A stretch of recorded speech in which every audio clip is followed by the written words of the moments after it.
Good morning, good morning. Yesterday I drove 60 miles east from here to go on a walk, not a run, but it's a walk you can run.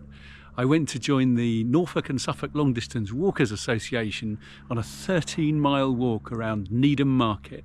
You could also have done the 23 miles or even 31 miles. The walkers all got to set off first and the runners started a little bit later. As it turned out, it seems, I was the only person running the half marathon distance. This is what happened.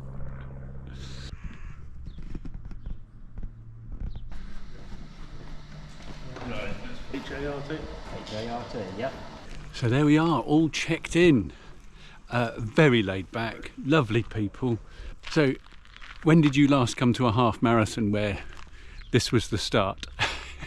It's just me. The starting time is 9:30 and they said, do you want to start a bit earlier? And I thought, well, yes I will, because then I've got a little bit more time to stop and stare and look at the lovely countryside before the checkpoints close. So yeah, I'm just going to check the map and I'll be off in a couple of minutes.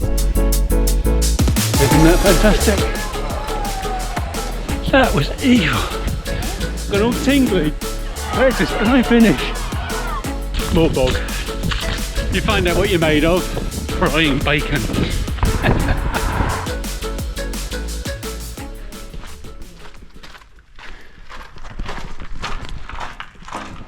Thank you.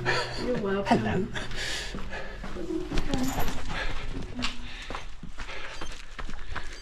That was interesting. Like my artist. Too many treats. No, I not even overfed. I've got to wait now. First part of the journey takes us out to the town of Needham Market. We've just gone under the railway and we're now by a beautiful lake. Footpaths and picnic areas.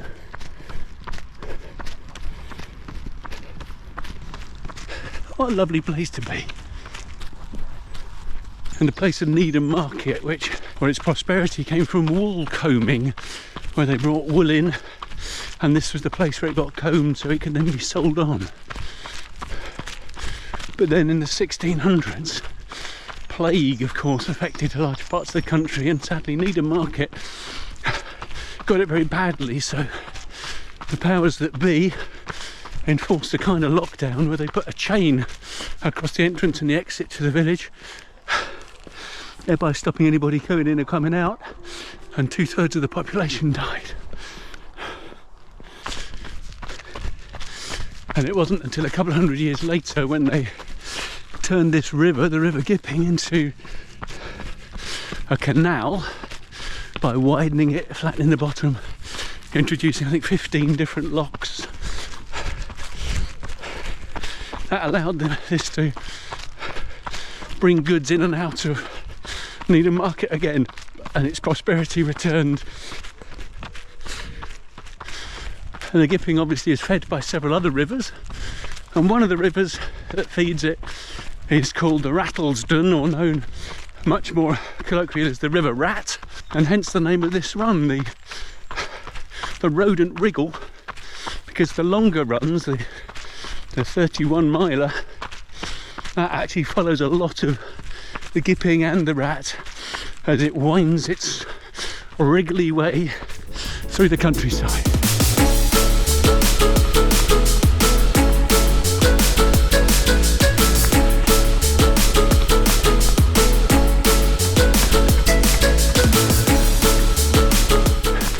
Just to one side of us is Needham Mill, which would have been a mill probably grinding corn, grinding wheat into flour, and the water is channeled down from the river to the mill. That's the mill channel, leads down to Needham Mill, and this is the bypass channel so that fish and small watercraft, I guess, can go down, carry on down the river. Just had a lovely chat with a fella who was wondering whether, he's walking his dog, wondering whether it was worth bringing an ice cream tub back to pick some blackberries. Now here there's not many, but where we were just then there are loads. So it's not a flat run, but it's certainly not a hilly run. But our steepest hill is one like this one, which are bridges over transport links, and you may be able to hear I'm now crossing the A14. When I drove in this morning, I drove under here.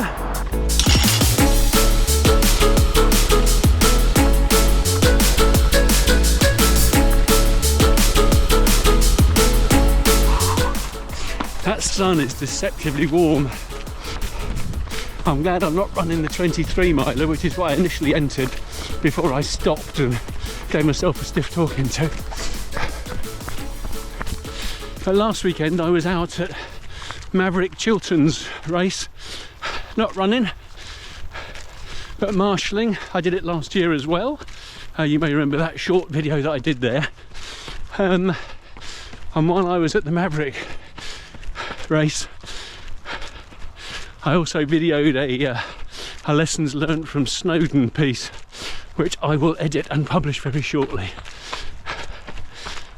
So we're now in the village of Creeting St Mary, and we're heading up after this to Creeting St Peter. It's interesting, there's quite a few places where you get something St Peter and something St Mary, or something Peter, something Mary, next door to each other, which I guess is not surprising, as they're the most significant male and female characters in the New Testament, obviously Son of God notwithstanding. As I run up this road, it's very easy to miss the fact that the place I'm taking is just down here. And luckily my lovely Garmin told me, but you wouldn't know, would you?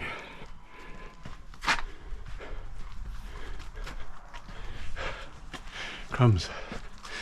I bet these people are happy with all us walkers and runners coming by their windows every day.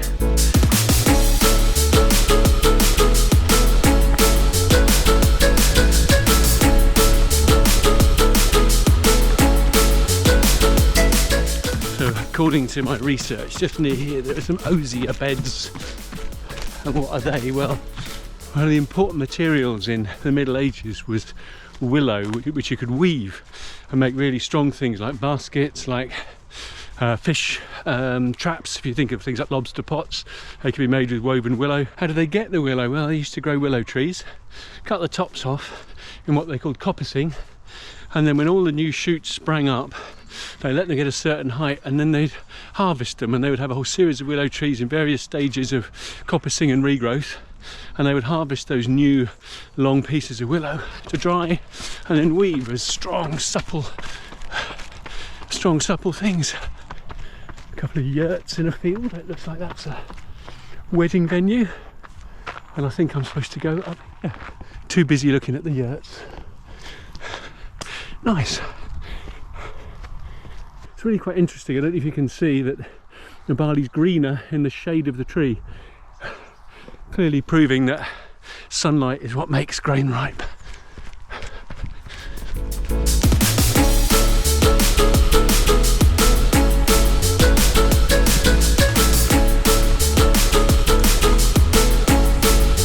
Nope, going the wrong way. Here we go.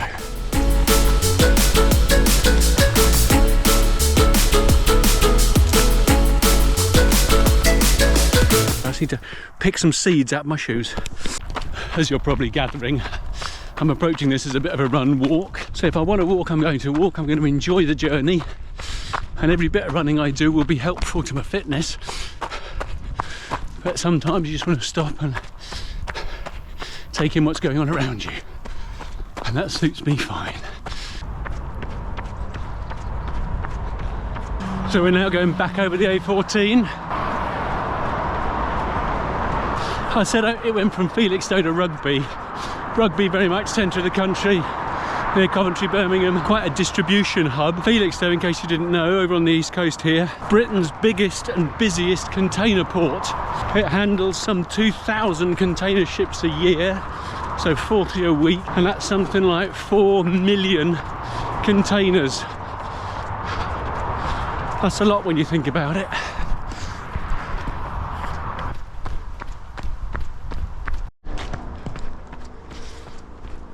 Good morning. Look at that. So a lot of the walkers would be looking at the churches as they come by, just having a whole day out.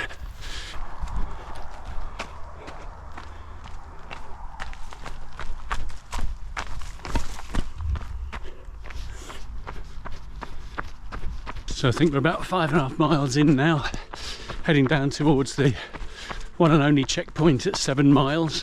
We're heading back down to the River Gipping and then across to Badley Hall for the checkpoint.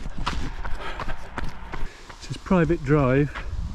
Oh no, there's the footpath. Right, all good. Crack on. It's a completely different experience on a self-guided run. When you're normally running until you see a flag or a marker or a signpost or something. But here where there's absolutely nothing, you're just relying on map reading skills or reading the book of directions. Or in my case, I'm very lucky to be going off a watch that can do this for me. It's great. I mean, if I was walking at walking pace, I'd just have my map out and it would be okay. But because I'm running and talking to the camera the whole time, it's very easy to get lost or to miss a turning. Now, where the heck do we go? It's definitely not that way. Path, I think, through here. Yeah, you'd have missed that, wouldn't you?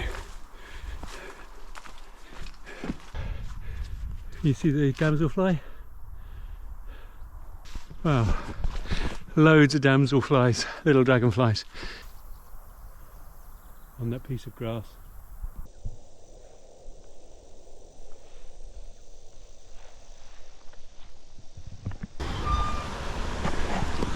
They have Badley Mill Lock and this lovely beautiful grassy paddock by a lock. Wildlife. English countryside at its best. This house would have been the old mill. You can see we've got the stream, the river. It would flow under the house. Now we're just going under the railway, which kind of runs parallel to the river.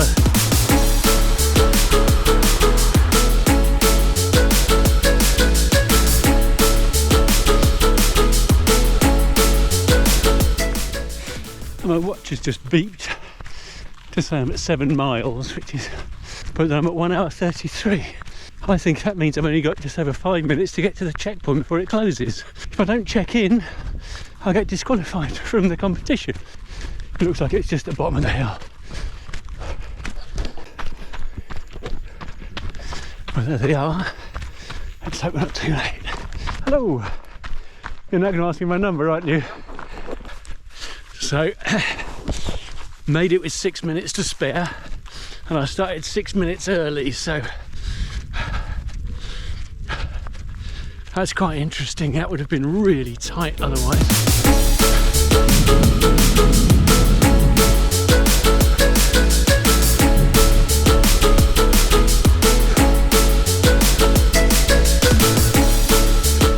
There was a church there at Batley Hall, St Mary's, and I didn't get a chance to stop, but they tell me that the door, you can still see marks on it made by musket balls from Cromwell's soldiers in the English Civil War. So this is Combs Wood,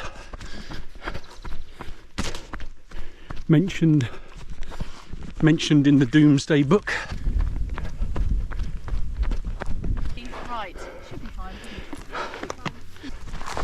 Thank you. Yeah, church has been here for 1,000 years. This one was started in the 1300s, and you can still see original parts.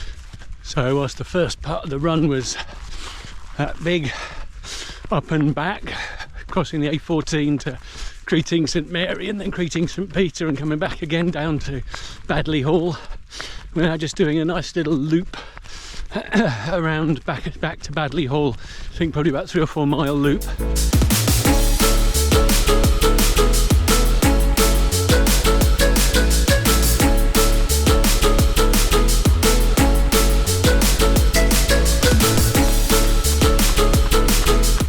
And flips a whole wedge of soil.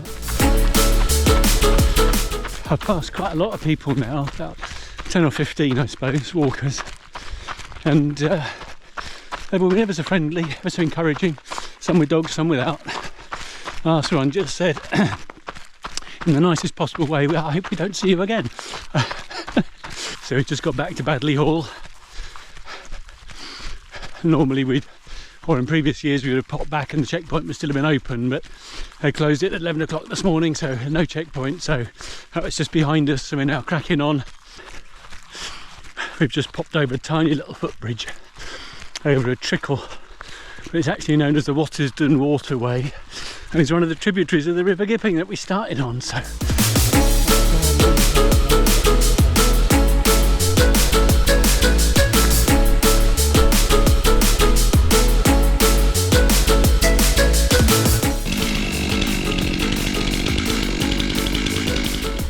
I can't see it, but near here is Battisden village. I must have a look on a map, which was home to the Knights of St John, also known as the Knights of Malta, in the 13th century, which of course was the time of the Crusades and things like that. And they cared for travellers, pilgrims who were travelling to the Holy Land. They went on to later form the St John's Ambulance Brigade.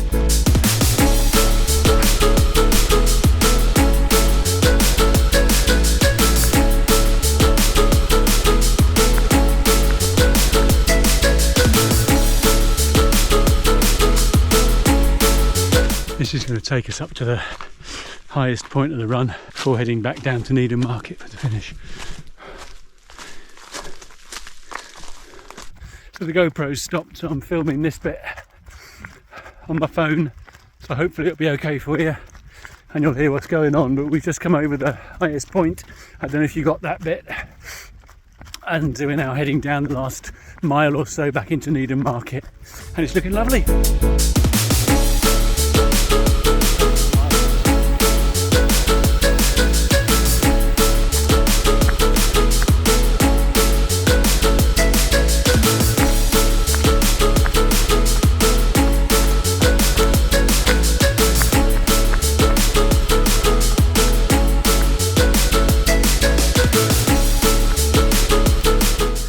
There we are, there's the finish. Nothing fancy.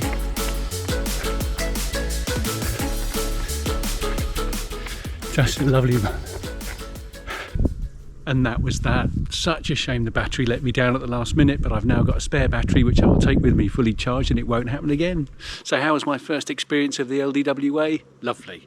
And I'll definitely do it again. Again, I hear you cry. Well, yes, I've already signed up for another one, the Muntjac 15 with the Essex group, and I hope you'll join me for that one in September. If you like this one, please give it a thumbs up. And if you don't want to miss anything, then please hit the subscribe button and the notifications bell, and I will notify you as soon as I upload a new video. The next one will be the lessons learned from Snowdon, so do take a look at the original Snowdon video if you haven't seen it already. I look forward to you joining me on another video very soon. Enjoy your running and your walking, and I'll see you soon.